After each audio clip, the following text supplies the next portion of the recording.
Olá, uma boa noite, uma ótima semana para você. O ministro da Justiça, Sérgio Moro, esteve hoje aqui na capital para um evento promovido pela Associação Catarinense de Emissoras de Rádio e Televisão, a ACAERT. Sérgio Moro foi um dos convidados do projeto Momento Brasil, promovido pela entidade, que tem como objetivo trazer ao Estado personalidades de destaque nacional para debater importantes temas voltados à política e à economia. Ele foi recebido sob forte aplauso por um auditório lotado e recebeu o cartão verde da plateia, um gesto de apoio às mudanças defendidas por Moro para endurecer a legislação e combater a impunidade. O ministro mais popular de Bolsonaro veio a Florianópolis a convite do presidente da ACAERT, a Associação Catarinense de Emissoras de Rádio e Televisão, Marcelo Corrêa Petrelli. Em seu discurso de saudação, disse que o ministro é inspiração para muita gente e exemplo a ser seguido. Petrelli destacou a campanha feita pela ACAERT para estimular e conscientizar a todos a fazer o que é certo. Tratou de direitos e deveres, de ética e cidadania, de forma lúdica e intuitiva, com foco em nossas crianças, que são o futuro do nosso Estado e da nossa nação. Petrelli acentuou a força das TVs e emissoras de rádio em meio aos catarinenses e a importância social desses veículos. E aqui me permite fazer um paralelo entre a justiça e o jornalismo. Ouvir as diferentes versões dos fatos, fazer as perguntas que faltam, analisar as provas, os documentos que existem, todas essas são atividades convergentes entre juízes e jornalistas.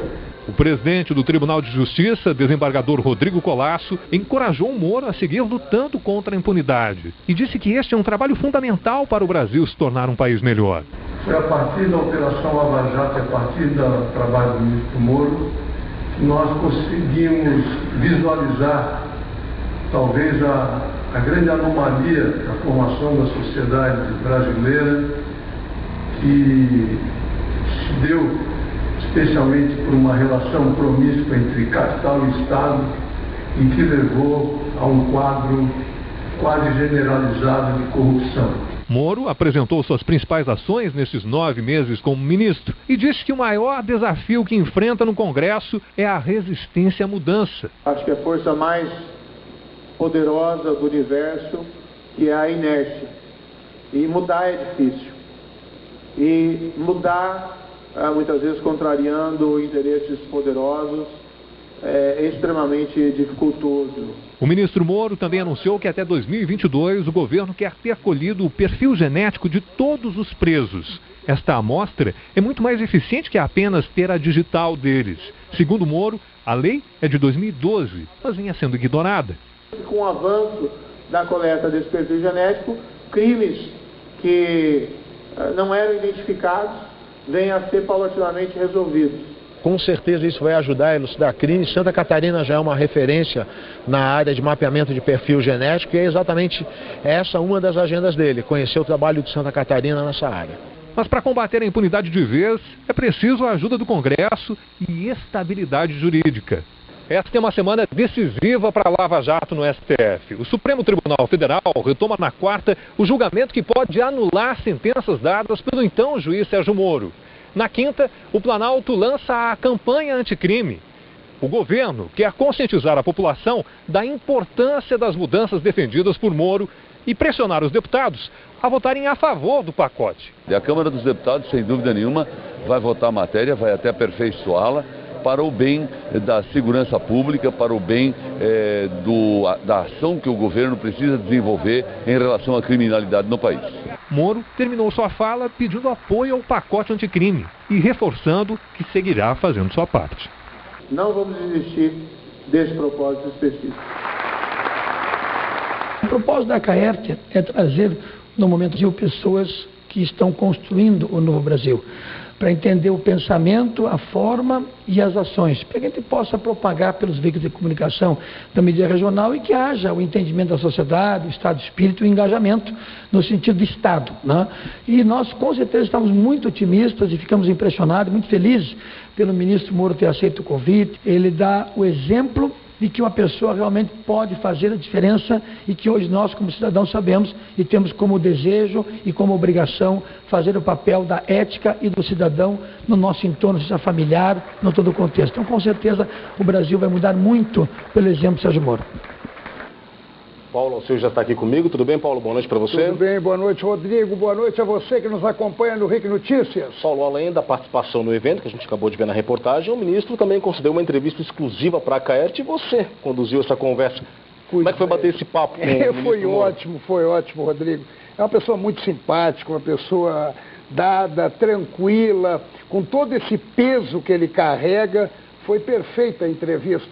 Quando o ministro Sérgio Moro, até é bom deixar claro isso, quando ele foi anunciado e ingressou no palco do Momento Brasil, vocês viram na reportagem, de forma espontânea a plateia, durante um bom tempo, aplaudiu em pé, numa demonstração de uma espécie, daria para dizer uma espécie de gratidão, de agradecimento a uma pessoa que desempenhou o seu papel de magistrado sem esmorecer diante de pressões e ameaças que até hoje sofre devido sua determinação de botar na cadeia corruptos que nunca imaginaram que um dia seriam punidos por suas leviandades criminosas em detrimento do país.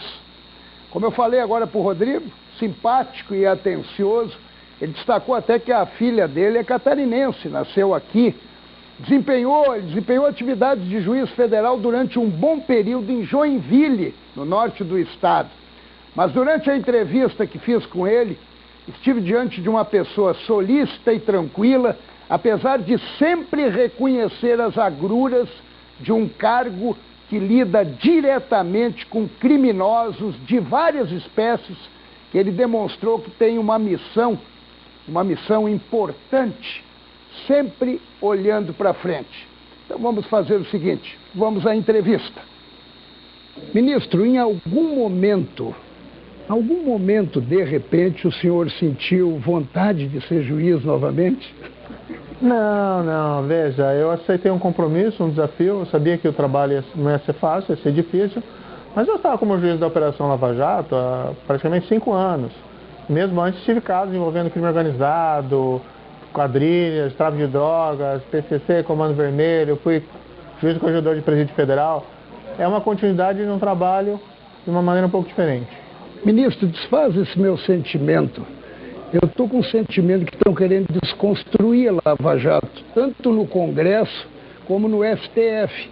Algumas medidas que estão sendo tomadas, inclusive aquela do abuso de autoridade, eu acho que o abuso de autoridade aconteceu dentro do próprio Congresso. Estão tentando desconstruir a Lava Jato? Ia mudar a realidade que nós tínhamos um passado no qual a regra era a impunidade da grande corrupção. E esse quadro mudou. Não que nós tenhamos agora uma situação ideal, mas nós não podemos falar mais de que quem comete crime de corrupção nunca é punido no Brasil. É natural que em qualquer operação que se prolongue hajam críticas pontuais, mas, na minha opinião, as pessoas sabem discernir o que é certo e o que é errado. E a Operação Lava Jato é o certo. Dá para acabar com a corrupção? A corrupção sempre vai existir, existe em qualquer lugar do mundo, é como um crime isolado no tempo e espaço. Agora, o que a gente não pode tolerar é uma corrupção, um sistema de corrupção, uma corrupção disseminada, porque isso afeta, primeiro, os cofres públicos, que é dinheiro dos cofres públicos que estão sendo desviados, isso afeta depois a nossa capacidade de fazer políticas em bem-estar da população, isso afeta a qualidade da nossa economia. Ao invés de você ter uma economia competitiva, você tem empresas que parasitam recursos públicos, distorcendo a competitividade. E, por outro lado, você acaba em certo nível de corrupção afetando a própria qualidade da democracia, o sentimento da nação de dignidade. O senhor tem a sensação que ela diminuiu? Sim, certamente.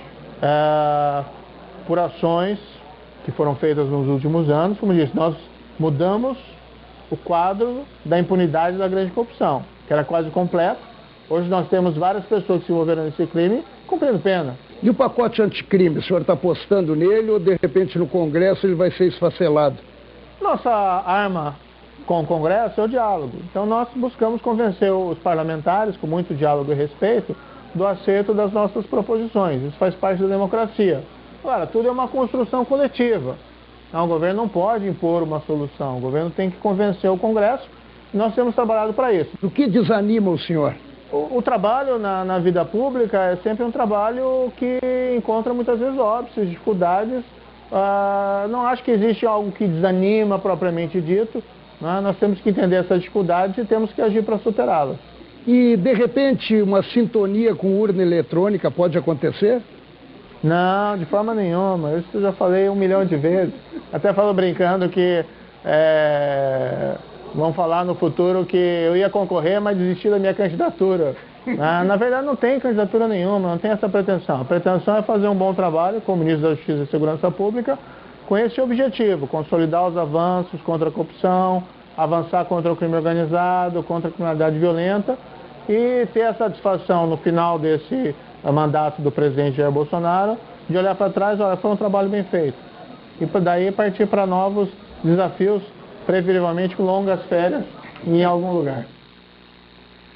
Pois é, dá para afirmar e com certeza que a figura mais emblemática e respeitada do governo Bolsonaro até aqui é o ministro Sérgio Moro, pela trajetória dele no combate direto à corrupção, que ele continua firme.